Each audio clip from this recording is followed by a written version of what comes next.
साथ चौधरी इमरान ज़फ़र साहब मौजूद हैं जो यहाँ पर आज डीडीसी मेंबर्स के साथ खुद भी ये डीडीसी मेंबर हैं। इनसे बातचीत करते हैं कि क्यों इन लोगों को आज एहतजाज करने पर मजबूर होना पड़ा और ये रातों रात जो जम्मू और कश्मीर में आर्डर निकाले जाते हैं इनके हवाले से बातचीत करेंगे। क्या कहना चाहेंगे, क्यों आज आपको यहाँ पर एहतजाज करना पड़ रहा है? गुज़िश्ता कल अगर देखें तो कल भी आप एहतजाज पर थे और आज भी, क्या वजह है? क्या कहें, अब कहने के लिए कुछ रहे नहीं, मुंह के दांत तो इनने तोड़ दिए और अब कहते हैं कि दांत निकालो।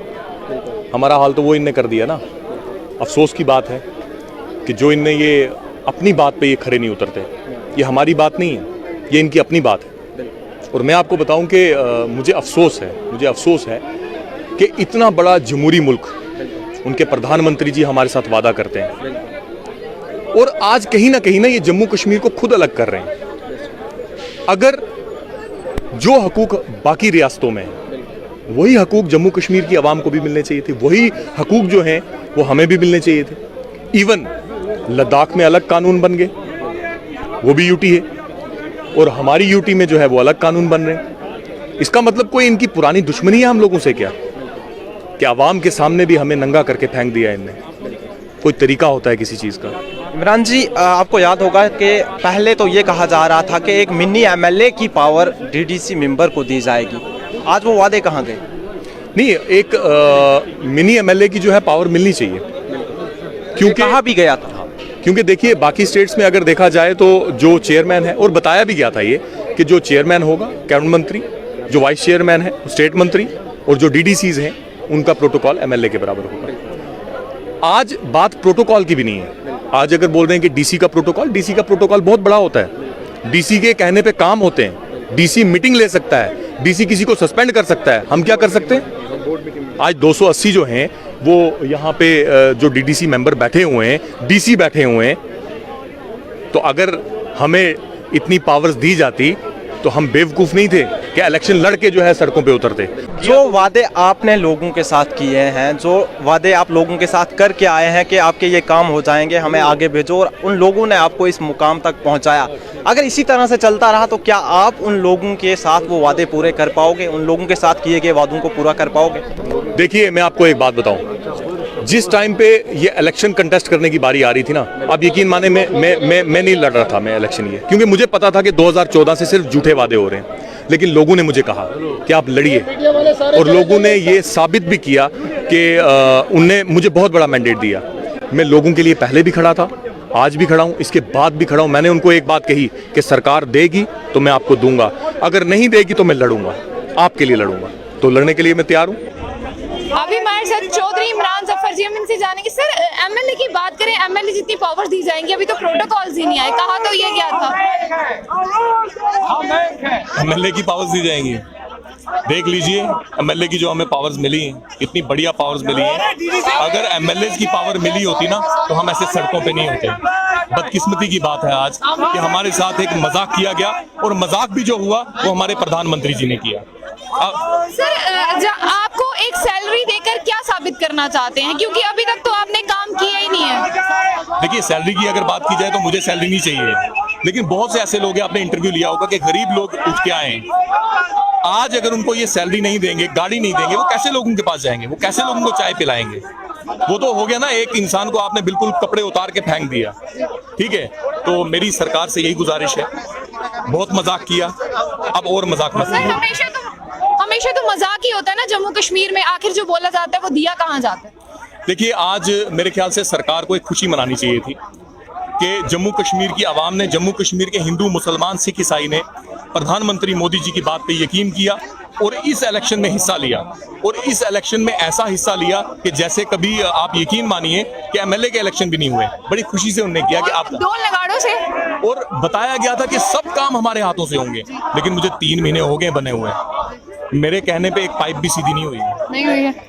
किस तरह से जब आप आए थे, आपने देखा था ग्राउंड लेवल पर आप वर्क करेंगे, युवाओं का मनोबल बढ़ाएंगे, कहां तक आपके सपने साकार हुए? क्योंकि आप तो अभी खुद के राइट्स के लिए लड़ रहे हैं, दूसरों के राइट्स की बात तो अभी आती नहीं है। बात ही वही है, हमने सोचा हुआ था कि अभी डेली वेजर्स के लिए लड़ेंगे, एसपीओज के लिए लड़ेंगे। बदकिस्मती की बात है कि जो लोग हम पे उम्मीद लगाए बैठे थे, जम्मू कश्मीर के लोग जो हम पे उम्मीद लगाए बैठे थे, आज हम खुद जो हैं वो उम्मीद छोड़ के बैठे हुए हैं। लेकिन एक बात कहूंगा कि एक ऐसा मजाक क्या है पता है आपको, कि हमें डीडीसी तो बना दिया, प्रोटोकॉल तो दे दिया, हमारी कलम इनने तोड़ दी, हमारी जुबान इनने काट दी। मेंढर से है, इनसे बातचीत करेंगे और जानेंगे कि जिस तरीके से आप लोगों को चुना गया था लोगों की बात करने के लिए, जमीनी स्तर के कार्य करवाने के लिए, पर यहाँ पर उल्टा नजर आ रहा है। आप लोग खुद सड़कों पर हैं, प्रदर्शन कर रहे हैं अपनी मांगों को लेकर। हमने बहुत से सपने सजाए थे कि हम आवाम के काम करेंगे, और हम सबसे पहले ये जो डेली वेजर्स हैं, वो मुझे वक्त याद आ गया कि जैसे डेली वेजर्स को सरकार ने सड़कों पे उतारा ना, ये जो परसों हमारी ये मीटिंग थी ना, ट्रेनिंग, ये हमें सरकार ने बताया कि हमारे राज्य में कैसे प्रोटेस्ट किया जाता है। तो बस हमें वो ट्रेनिंग दी गई, तो हम प्रोटेस्ट में हैं, पूरा हिंदुस्तान प्रोटेस्ट में है आज। और बदकिस्मती की बात ये है, आज अगर आप किसी एडमिनिस्ट्रेशन की बात करेंगे, मैंने तो किसी एडमिनिस्ट्रेशन के कहने पे इलेक्शन नहीं लड़ा, मैंने अपने प्रधानमंत्री जी के कहने पे इलेक्शन लड़ा, जिन्होंने ये कहा था कि हम इम्पावर करेंगे, रूरल एरिया को करेंगे। आज आप ये चीज़ देखिए कि जहाँ पे मैंने एक सोच बनाई हुई थी कि मैं अपने लोगों के लिए पानी के लिए लड़ूंगा, मैं अपने लोगों के लिए जो बंकर्स नहीं बने आज तक उनके लिए लड़ूंगा, मैं उनकी सड़कों के लिए लड़ूंगा, मैं अपने डेली वेजर्स जो भाई हैं मेरे, मैं उनके लिए लड़ूंगा, जो एसपीओज हैं मैं उनके लिए लड़ूंगा। आज तो हमें भी यतीम करके फेंक दिया, सियासी तौर पे तो हम यतीम हो गए ना हम। जिस तरीके से अगर बात की जाए, आप कह रहे हैं कि आपको भी यतीम करके छोड़ दिया, पर वहीं अगर हम बात करें जिनकी सत्ता सेंटर में है और जिनकी एडमिनिस्ट्रेशन यहाँ पर भी चल रही है, यानी कि जम्मू कश्मीर में भी बीजेपी, वो तो बड़े बड़े वादे करती है और उनकी तरफ से तो हमेशा ये स्टेटमेंट आती है कि भाई बीजेपी का सीएम होगा तो यहाँ पर प्रगति होगी, मतलब कि इंतजार करना पड़ेगा उस वक्त का। आप लोग जो चुने गए हो, आपको चुनाव जो है वो सिर्फ एक आई वॉश। बिल्कुल, ये हुआ क्या है, मैं आपको बताऊं कि ये सिर्फ और सिर्फ दुनिया को दिखाने के लिए कि जम्मू कश्मीर जो है, हमने वहाँ पे जमहूरी निज़ाम को बहाल कर दिया है। क्योंकि इस इलेक्शन में जो इनने बीडीसी का इलेक्शन करवाया, सेम पावर्स दी हमारे और उनमें। अब अगर सेम पावर्स हैं तो फिर ये इलेक्शन करवाने की कोई ज़रूरत नहीं थी। इनको अगर बीडीसी चेयरमैन अगर बनाने थे तो वही चुन के बना देते। तो इतना खर्चा करवाना, आवाम का पैसा खर्च करवाना और हम लोगों को भी जलील करना। अब लोगों को तो, जो गांव के लोग हैं बेचारे, उनको तो पता चल गया हमने इमरान को डीडीसी बना दिया, अब यही हमें पानी देगा, यही हमें बिजली देगा, यही हमारे मसले हल करेगा। अब ये तो उनको पता नहीं है कि सरकार ने हमें डीडीसी तो बनाया है, लेकिन हमारे से सब, हमारा हाल ये हुआ है, हमारे ये जो कल इनने परसों जो इनने ऑर्डर किया, क्या किया है, हमारे दांत तोड़े इनने, और दांत तोड़ने के बाद इनने हमें सामने खड़ा कर दिया कि भाई आप हंसो, कैसे लगोगे, तो हम वैसे लग रहे हैं। मतलब कि जो लोग हैं उनका भरोसा आप पर था, भरोसा सरकार ने आपका तोड़ा है, पर उन्हें अभी भी उम्मीदें होंगी कि उनके जो एरियाज़ हैं वहाँ पर डेवलपमेंट होगी। वो डेवलपमेंट होगी कैसे जब आपके हाथों में कुछ नहीं है? डेवलपमेंट देखो, वो तो सरकार ने करनी है। सरकार डेवलपमेंट कर रही कहाँ है, आप मुझे ये बताओ पहले। देश के किस हिस्से में डेवलपमेंट हो रही है, आप मुझे बताइए। आवाज तो आपको बना के खड़ा कर दिया, आगे आपको आगे एक बना दी है पिक्चर कि ये लोग हैं जो आपकी बात यहाँ तक आगे तक लेकर जाएंगे, बट आपके पास वो पावर्स होती नहीं गई। देखिए, आज की डेट में हम इससे पहले भी लड़ते रहे। मैं आज डीडीसी मुझे बने हुए 3 महीने हुए हैं, लेकिन इससे पहले भी मैं अपनी आवाम की आवाज़ उठाता रहा हूँ, उठाऊंगा और इसके बाद भी उठाते रहेंगे, ठीक है। और 2014 के बाद हम इस सरकार से क्या वादा करें, क्या इनके वादों पे यकीन करें? एक के बाद झूठ एक के बाद झूठ एक। मैं यहाँ पे जितने लोग हैं, आप किसी से भी सवाल करो, आप बीजेपी वालों से सवाल करो कि जो 2014 में प्रधानमंत्री मोदी जी ने जो कोई एक वादा किया वो कोई पूरा हुआ? हमारी बस एक गलती है। गलती क्या है कि हम उनकी बातों में आ गए और हमने ये इलेक्शन कंटेस्ट कर दिया। ये हमारी गलती है, क्योंकि बोलते हैं कि आजमाए हुए को आजमाना बहुत गलत बात है और हमने बहुत बड़ी गलत बात कर दी। आपने ये बात कही कि आपकी गलती है, मुझे लगता है कि आपको वो सेम गलती हुई है जो जम्मू कश्मीर के युवा को हो रही है, क्योंकि उन्हें भी बार बार जो है झूठे सपने और वादे दिखाए जाते हैं। और यही हाल कुछ युवाओं का है जो लगातार बीजेपी कार्यालय के बाहर बैठे हुए हैं और कई दिनों से प्रदर्शन कर रहे हैं। कल उनके हालात भी बिगड़े, हॉस्पिटल तक उन्हें जाना पड़ा, पर उनकी आवाज़ नहीं सुनी जा रही। अब आपकी आवाज़ की बात। हमारे लिए भी पुलिस बुलाई हुई है। ये जो 280 डीसी यहाँ पे है ना, हम मुझे नहीं पता, अभी अगर ज्यादा हो गया तो हमें भी उठा के कमर वमर तोड़ के फेंक देंगे। तो बोलते ना, तानाशाही नहीं चलेगी। हिंदुस्तान में आज तानाशाही ही चल रही है।